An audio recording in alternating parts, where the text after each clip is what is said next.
So your article is titled Fight, Flight, and Freeze, How We Respond to a Traumatic Event.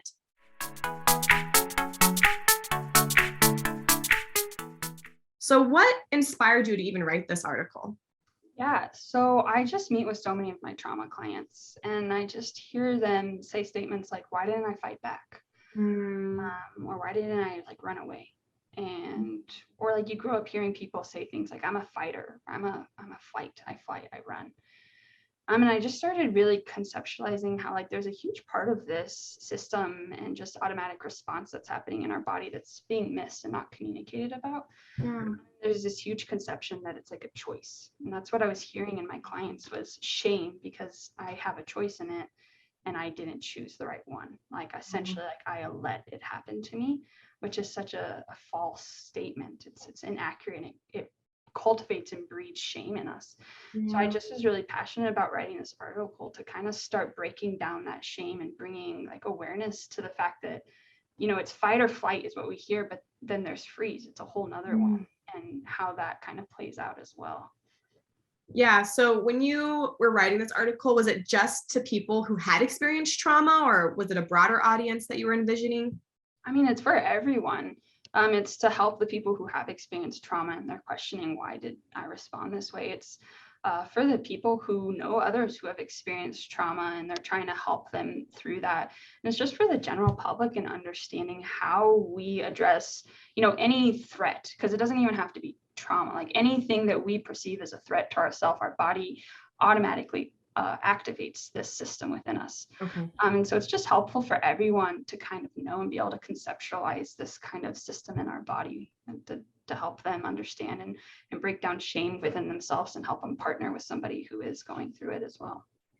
Yeah, no, I appreciate that. And it is true because you can't, because with someone who's experienced trauma, you want to be able to understand everything that happened to it, but someone, maybe you're watching someone go through it, understanding what happened can also help you to maybe even have more grace or understanding going through it. So I really appreciate your heart for that.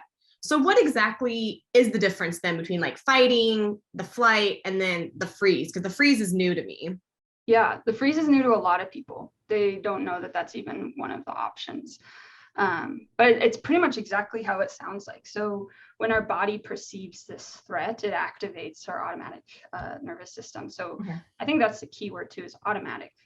There's no decision in this process, right? It happens on an automatic subconscious level in a very quick amount of time. So fighting, you fight, you kick, you scream, you punch.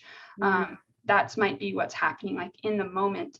If you're triggered later on and your system is activated, you might experience rage, anger, clenching of fists, a desire to kick or punch or to scream.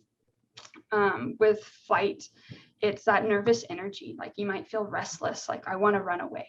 I want to get away. You might actually be able to run away if there's a traumatic event happening. Let me run. If you're in an argument with someone, because our fight or flight can get activated in arguments even.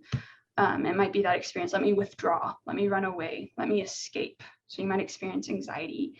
You might experience an increased heart rate, breathing faster, that nervous energy, those restless legs, that just kind of energy you get within you that's let me escape this situation. And then with freezing, so that's this new one, right, that we're talking about. And it's exactly as it sounds, you freeze. Another word that they use for it is tonic immobility. Okay. So in an actual traumatic situation, you might your body might literally just shut down. Wow. And it's a way to protect you, right? So your mind almost might even detach from the physical experiences to keep you from the pain as much as possible. And then you might experience numbness, a feeling I can't move. You might notice your heart rate either increasing or decreasing. You might feel detached. But it's just that sense of I can't escape, so let me just shut down in this moment. So do you think people have always kind of had that freeze response, or is that something maybe newer within our generation? Or because I definitely feel because as you're describing, I'm wow, I do think I'm more of a freezer actually than even fight or flight. And I feel I've always kind of, like you said, just been that way. I don't know, my body just seems to think that's the best way to handle it. Is this something that's always been around and we're just now discovering it, or they just used to kind of classify it under something else? Yeah, no, I definitely think it's always been around. It's not a new thing. Even if you like look at, so often in culture, like we look at animals too to see like what's going on. And so if you even see like when a deer or something feels threatened, it almost like freezes. True. Right. So that's us, like we freeze. And so I think it's been around for a really long time. We just haven't studied that response as much. We've really just been looking at fight or flight. And so now that we're looking more at trauma, and trauma is getting more research and recognition, we're just noticing that there are more than two ways to respond, and our body is responding in more than just fighting or flighting. Yeah. Okay, awesome. And then I know in your article, and even now, you talked about like people who experience, like they tend to experience like anger and the shame towards themselves about how they responded. Like I should have like there's a right way to respond to trauma. Like why do you think that is, and how can someone begin to heal then from like all that anger and shame? Yeah, so the most common, like I guess reason I hear this, an example for this would be survivors of like assault, right? Or kids who are raised in domestic violence situations. Like, why did I just freeze? Does that mean I consented to the rape because I didn't fight back? Does that mean I was okay with my dad beating me or beating my mom? And the answer is no. Your body just knew, but because we don't talk about freeze, and because we don't talk about how it is an automatic subconscious response that your body just makes in that split second to decide what is going to keep you safest, it creates this feeling of like, oh, I should have fought. Like I could have been able to fight. I should have fought, but they didn't have a choice. There's no choice in the matter. And so that's where the shame comes from of like, I let this happen to me. I consented to this. But that's not what happened.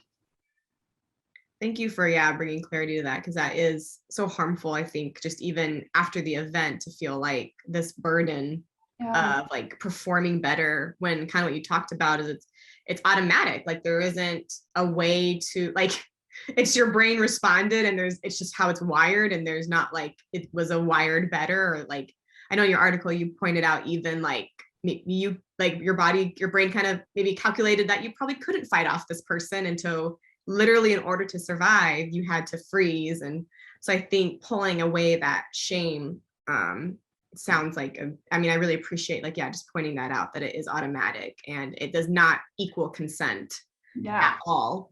Like it how doesn't equal weakness either. Like your body chose the really brave decision to detach and to freeze as a way to try and protect you. It was involuntary to you. And so it doesn't mean you are weak either. It means that was the best way for you to get through that situation. Yeah. So when people are working through all this, like what kind of like final piece of advice would you give to the people who like are watching this, like, they're watching this, kind of watching someone else go through it, or even the person who has experienced the trauma? Yeah, so it's such a complicated thing, right? Like the easiest answer I want to give is compassion and grace, right? Like to be compassionate towards yourself and show yourself grace, but it's so much easier said than done, right?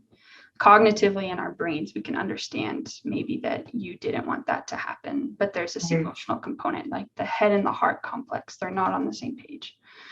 And so I would encourage, seek out counseling, seek out support, seek out the healing that you deserve and that you need. And if you see someone else going through it, just sit with them. Recognize that it's not a cognitive thing, right? We're not meeting them on a cognitive level. We need to meet them on an emotional level. So just sit with them. Just sit with them in their anger or their sadness. Just let them feel that, and just support them. Just remind them that you're there for them.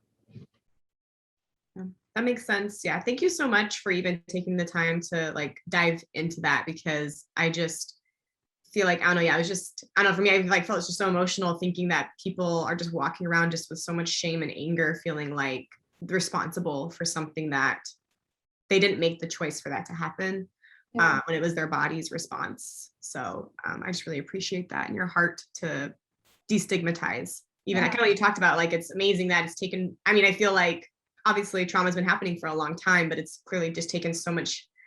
I'm grateful we're in an age where everything is kind of mental health, trauma, all these things are getting more attention in a positive way. But it's just crazy, that that's kind of still new to people to feel like to not add on more guilt or shame into that.